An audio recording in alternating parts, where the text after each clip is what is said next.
murabbiy, tarbiyat kunanda. Ibrohim alayhissalom mana Namrud bilan turar ekan, o'zini qavmini da'vat qilar ekan, shunday dedi.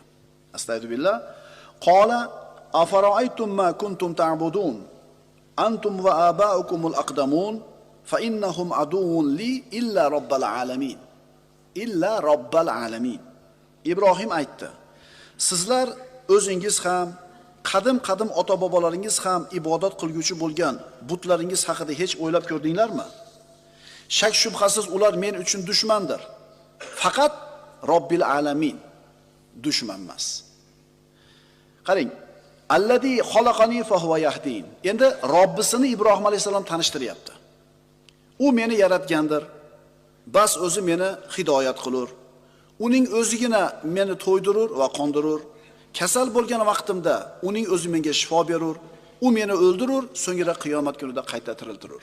Ya'ni meni tarbiya qiladi. Hidoyat qiladigan ham o'zi, qornimni to'yg'izadigan ham o'zi, kasal bo'lsam shifo beradigan ham o'zi. Qarangda. Fa iza maridtu fa huwa yashfin. Agar kasal bo'lib qolsam shifo beradi deyapti. Ya'ni o'ldirib tiriltiradi deyapti. O'lishlik meni ishim emas. Alloh o'ldiradi, ammo kasal qiladi demayapti.